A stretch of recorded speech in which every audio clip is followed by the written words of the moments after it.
Morning student, class 6 science chapter 14 session first. आज का chapter हम पढ़ रहे हैं जल। बहुत जाना पहचाना परिचित नाम है जल, जिसको अपन वाटर या पानी कहते हैं। इसका रासायनिक सूत्र होता है H2O, ये भी आपको पता होना चाहिए। हमारे पृथ्वी को सामान्यतया नीला ग्रह कहा जाता है ना, ब्लू प्लेनेट। आपने कभी सोचा क्यों कहा जाता है? या अंतरिक्ष से हमारी पृथ्वी का अगर पिक्चर लिया जाता है तो हरा हरा या नीला भाग ज्यादा दिखता है।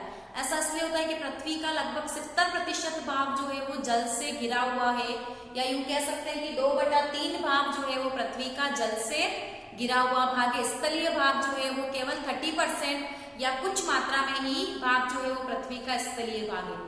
इतना भाग पानी से ढका होने के बाद भी हमें कहा जाता है कि जल बचाओ, जल ही जीवन है। ऐसा क्यों कहा जाता है, तो इसके बारे में अपन डिस्कशंस करेंगे। उससे पहले अपन देखें तो जल जो है वो उसके उपयोग क्या क्या है। तो हम जल के बिना जीवन की कल्पना नहीं कर सकते। शुरुआत उठने से लगाकर सोने तक जल यानी कि पानी जो है वो हमारे जीवन का अभिन्न अंग है। आप अगर एक दिन बिना पानी के अपने जीवन की परिकल्पना करेंगे या सोचेंगे तो उससे ही सोचने भर से ही हमारा जो शरीर जो है वो कांपने लग जाता है कि भाई बिना जल के जीवन की परिकल्पना कैसे दी जाए। हम एक दिन की परिकल्पना नहीं कर सकते तो पूरा जीवन जल के बिना कैसे व्यतीत किया जाए। इससे पहले अपन कुछ बिंदु देखें या कुछ पॉइंट देखें कि जल जो है वो किस प्रकार से हमारे काम में आता है। तो हम सुबह उठते हैं, उठते ही ब्रश करते हैं, नहाने जाते हैं, शौच आदि पदार्थ क्रियाकलापों से अपन निवृत्त होते हैं। इन सब में पानी की आवश्यकता होती है। उसके पश्चात अपन पानी पीने में उपयोग करते हैं, चाय बनाने में या भोजन सामग्री निर्माण करने में जल का उपयोग होता है, कपड़े धोने में जल का उपयोग होता है, साफ सफाई प्रक्रिया, पोछे लगाना, फर्श साफ करना, इन सब कामों में, बर्तन धोने में, सभी कामों में जल का उपयोग होता है। देखें तो सिंचाई में हम जो फसल या अनाज खाते हैं उसको सींचने के लिए जल का उपयोग होता है। भवन निर्माण में या औद्योगिक इकाइयों की स्थापना करने में जल का उपयोग होता है। बहुत से कल कारखानों में कह सकते हैं सभी कल कारखानों में जल का उपयोग किसी न किसी तौर पर किया जा सकता है या किया जाता है। तो कुछ पॉइंट्स तो मैंने इसमें लिखे हैं। इसके अलावा भी बहुत सारे ऐसे पॉइंट हैं जिसके आधार पर अपन जल का उपयोग किसी न किसी रूप से या तो डायरेक्टली करते हैं या इनडायरेक्टली, प्रत्यक्ष या अप्रत्यक्ष रूप से हम पानी का उपयोग हमारे जीवन में करते हैं। ये पानी कहाँ से आता है? तो सीधा सा है, आप बोलोगे कि दीदी हैंडपंप से आता है, ट्यूबवेल से आता है, कुओं से आता है, नदियों से आता है या तालाबों से आता है या पहाड़ों से रिसकर झरनों के रूप में आता है। वहां पर भी पानी कहाँ से आता है? नदियों में पानी कहाँ से आता है? तो जनरली हमारे पृथ्वी पर जल का एकमात्र प्राकृतिक स्रोत अगर अपन देखने जाए तो वर्षा, बारिश होती है। वो बारिश का पानी पहाड़ों से रिसकर नदी तालाबों में आता है और वहां से होता हुआ अंत में महासागरों तक जाकर उसमें समा जाता है, जिसको अपन समुद्र कहते हैं, अथाह पानी का सागर। वहां पर जाकर पानी पूरी तरह से उस महासागर में मिलता है। तो वर्षा कैसे होती है या किस प्रकार से नदी तालाबों में पानी का आना, वापस वहां से हमारा यूज करना और उसकी पूर्ति वापस वर्षा के द्वारा होना तक साइकिल्स चलता है, एक चक्र चलता है जिसको अपन वर्षा चक्र या जल चक्र के नाम से जानते हैं। सामान्यतया देखें तो इस प्रकार से हमारा चक्र जो है वो कार्य करता है। सबसे पहले आपका जलीय स्रोत है, वो महासागर भी हो सकता है, वो कोई नदी तालाब भी हो सकता है, कोई कुआं भी हो सकता है, या जहां पर भी पानी भरा है ये पानी सूर्य के प्रकाश के द्वारा वाष्पित होता है। वाष्पन की प्रक्रिया होती है और क्या बनती है? जल वाष्प बनती है। तो हम देख रहे हैं कि सूर्य का प्रकाश जब इस पर गिरता है तो जल गर्म होकर वाष्प के रूप में परिवर्तित होता है। आप एक छोटे से कटोरी में जल को लेकर अगर गैस पे रखेंगे तो वो क्या होगा? कुछ समय बाद उबलने लगेगा और भाप में परिवर्तित हो जाएगा। आप कपड़े सुखाते हैं तो वो कपड़े कुछ समय के पश्चात, कुछ घंटे के पश्चात सूर्य के प्रकाश की उपस्थिति में अगर सुखाते हैं तो जल्दी से सूख जाते हैं। सूखने का मतलब उसमें से पानी कहाँ गया? तो वाष्पन की प्रक्रिया हुई, जल वाष्प बनी और वो वायुमंडल में चली गई। आप पोछे लगाते हैं, आप किसी गीली चीज को सुखाते हैं तो वो सारा पानी कहाँ जाता है? वो सारा पानी वाष्पन के द्वारा जल वाष्प बनकर वायुमंडल में जाता है। जहां पर सूर्य का प्रकाश सीधा नहीं गिर रहा है वहां पर वाष्पन की प्रक्रिया थोड़ी धीरे होती है और वो स्थान जो है वो गीला रहता है, इतनी जल्दी नहीं सूखता है। तो वाष्पन की प्रक्रिया के दौरान जल वाष्प वायुमंडल में जाई। दूसरा आप देखते हैं पेड़ पौधे, हमने बिफोर सेशंस में कुछ चैप्टर्स में पढ़ा था कि पेड़ पौधे वाष्पोत्सर्जन की प्रक्रिया करते हैं। पत्तियों की निचली सतह पर जो रंध्र होता है उससे वाष्पन की प्रक्रिया होती है, वाष्पोत्सर्जन होता है और वो जल वाष्प भी कहाँ जाएगी, आपके वायुमंडल में जाएगी। तीसरा, हम श्वसन क्रिया करते हैं, चाहे वो एनिमल्स हो चाहे वो ह्यूमन बींग्स हो, हम सभी श्वसन क्रिया के दौरान भी कुछ जल की हानि करते हैं। आप सर्दी के दिनों में ये चीज दिखाई देती है, कहते हैं ना बच्चे मुंह से धुआं निकल रहा है, या हम हाँ करते हैं तो वो वाष्प जो है वो संघनन जल्दी हो जाता है सर्दी के दिनों में, और वो जल वाष्प जो है वो स्पोर्ट्स के रूप में अपने को दिखाई देता है। इन सब प्रक्रियाओं से जल वाष्प जो है वो बाहर निकलता है। अगर अपन वाष्पोत्सर्जन की प्रक्रिया में जल की हानि देखें तो लगभग 1 किलो गेहूं प्राप्त करने के लिए जितनी फसल अपन उगाएंगे उसमें से 25 बाल्टी पानी जो है वो आपका लगभग वाष्पोत्सर्जन की प्रक्रिया के दौरान हानि हो जाती है उसकी, यानी कि जितनी आप सिंचाई कर रहे हैं उसमें से 25 बाल्टियां जो है वो आपकी जल वाष्प के रूप में वायुमंडल में चली जाती है। ये जल वाष्प चाहे वो इसके द्वारा जाओ, चाहे इसके द्वारा, चाहे इनके द्वारा, ये जल वाष्प जब धूल या धुएं के कणों के साथ में मिलती है या वाहनों द्वारा उत्सर्जित कार्बन कण के साथ मिलती है तो आपकी क्या बनाती है, छोटे छोटे बादल बनाती है। ये छोटे छोटे बादल आपस में जुड़कर बड़ा बादल बनाते हैं।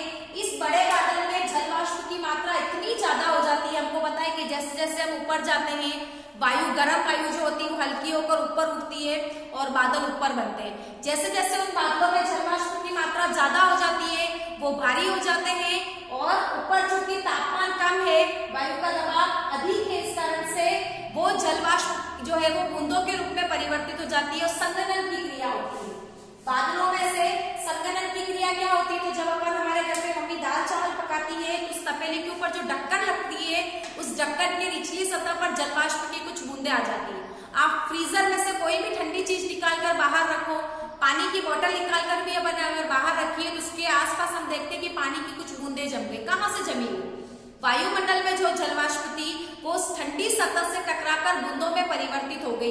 इस घटना को अपन संघनन कहते हैं, और इसी प्रकार से जल वाष्प संघनन होकर कहाँ बनती है, वर्षा की बूंदे बनती है।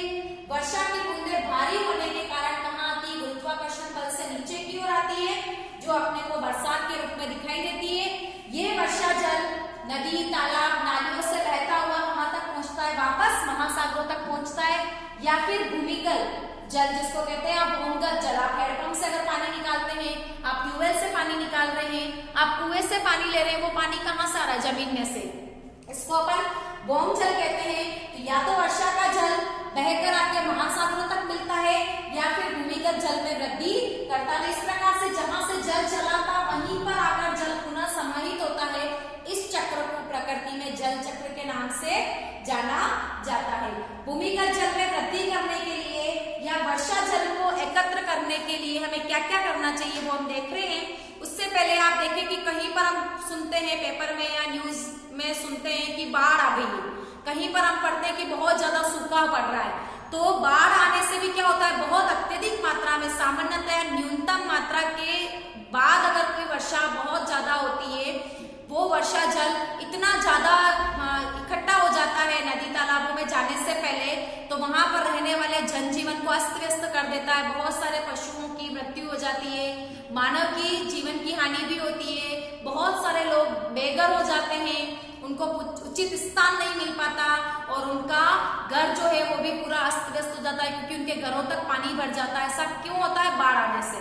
कहीं कहीं पर हम देखें कि इतना सूखा पड़ जाता है कि सरवाइव करना मुश्किल हो जाता है, पीने के लिए पानी नहीं मिलता है। आप रेगिस्तानी क्षेत्रों को ले लेंगे, हमारे राजस्थान में भी जैसलमेर, जोधपुर, बीकानेर, ये सब जो है वहां पर वर्षा कम होती है, औसत से भी कम होती है, इसलिए वहां पर वर्ष भर जल की समस्याएं रहती है। पेयजल के लिए व्यक्तियों को या बहुत दूर दूर तक पेयजल का प्रबंध करने के लिए जाना पड़ता है। तो नहीं तो वर्षा ज्यादा हमारे लिए लाभदायक है और नहीं कम वर्षा जो है वो हमारे लाभदायक है। वर्षा उचित मात्रा में ही होनी चाहिए, परंतु मानवीय क्रियाकलाप से इतना ज्यादा पॉल्यूशन हो गया है, इतनी ज्यादा क्रियाकलाप, मानवीय क्रियाकलाप बढ़ गए हैं, इतनी ज्यादा हमने वनोन्मूलन कर लिया है, वृक्षों की कटाई कर ली है, इस कारण से वर्षा का जो तंत्र है, जल चक्र जो है वो अनियमित हो गया है। इसलिए कहीं कहीं पर अतिवृष्टि होती है और कहीं कहीं पर सूखा रहता है। तो हमें जहां पर भी जल मिले उसको हमें संचय करना चाहिए। बार बार आप अपने घर पे भी सुनते हो कि पानी कम चलाओ, नल कम खोलो, पानी का इस्तेमाल कम करो। ऐसा इसलिए कहा जाता है कि हमारे पृथ्वी पर हम कह रहे हैं कि 70% जल है, लेकिन फिर भी पेयजल जो है वो कितना है, ओनली टीस्पून। अगर अपन पूरे पृथ्वी के जल की परिकल्पना एक बाल्टी के रूप में करते हैं तो उसमें से एक मग भर के पानी जो निकाले वो हमारा पेयजल के रूप में काम ले सकते हैं। बाकी सारा पानी जो है वो महासागरों में लवणीय जल के रूप में है, नमक होता है उस पानी में और उसको हम डायरेक्टली नहीं पी सकते। यानी कि केवल मग भर के पानी जो है उसमें से भी अगर अपन कटोरी भर के पानी निकाले तो वही बचेगा, क्योंकि बाकी वाला पानी जो बचा है वो आपका भौम जल के रूप में संग्रहित है या ग्लेशियर के रूप में कहीं पर आपके बर्फ के रूप में आर्कटिक जोन पर जमा हुआ है। उस कटोरी भर के पानी में से भी केवल टीस्पून पानी जो है वो हमारे पेयजल के रूप में हम उपयोग में ले सकते हैं। मीठा और स्वच्छ जल है, बाकी जो है वो आपका दूषित जल है। यानी कि पूरे पृथ्वी पर जल की कल्पना बाल्टी भर के कर रहे हैं, लेकिन पीने योग्य जल केवल कितना है हमारे पास, टीस्पून। एक छोटा चाय का जो चम्मच होता है उसके जितना ही पानी हमको पीने के लिए मिलता है। तो हमें भी हमारे जीवन में जल की हानि कम करनी चाहिए और जल को संचय करना चाहिए। जल को संचय कैसे कर सकते हैं, तो आजकल तो घरों में वाटर हार्वेस्टिंग सिस्टम्स लगता है। इसमें क्या होता है कि घरों के छत पर पानी को, वर्षा के जल को एकत्रित करके उसको पाइप के थ्रू नीचे जमीन के अंदर बने हुए गड्ढों में इकट्ठा किया जाता है। वहां से बड़ा कचरा छनकर दूसरे गड्ढे में जाता है और फिर उस दूसरे गड्ढे से भूमिगत जल में वृद्धि भी होती है और उसको प्यूरिफाई करके वापस रिसाइकलिंग करके हम घरों के अन्य कामों में उसको उपयोग कर सकते हैं। दूसरा, हमारे घर के आसपास कुछ स्थान कच्चा रखना, छोटा गार्डन रखना या नालियों में इस प्रकार की व्यवस्था बनाई जानी चाहिए सरकारी प्रयासों के द्वारा कि भूमिगत जल में निरंतर क्या होवे, वृद्धि होवे। आजकल हम हमारे घर के बाहर भी पक्का करवा देते हैं कि भाई गंदगी नहीं होवे, लेकिन अगर सब तरफ सड़क होगी, पक्का होगा तो वर्षा का जल भूमि के अंदर नहीं जाएगा, बहकर नालियों में चला जाएगा और अंत में महासागर में समाहित हो जाएगा और हमारे पास पीने योग्य जल की मात्रा बहुत कम होगी। तो हमें भी हमारे घर के आसपास कुछ ऐसे पात्र, कुछ ऐसे स्थान रखने चाहिए जो कि कच्चे हो, ताकि उसमें वर्षा जल जो है वो भूमिगत जल के रूप में वृद्धि कर सके। एक कह सकते हैं लेखक थे, राइटर्स, जिन्होंने 1798 में टी कॉलरिज नाम ने एक पुस्तक लिखी थी, राइम्स ऑफ द एनिशिएट्स मेरीमैन। उन्होंने बताया था कि चारों ओर जल ही जल, लेकिन पीने के लिए कुछ भी नहीं। यानी कि इतनी ज्यादा मात्रा में पृथ्वी पर जल होने के बाद भी पेयजल बहुत कम है।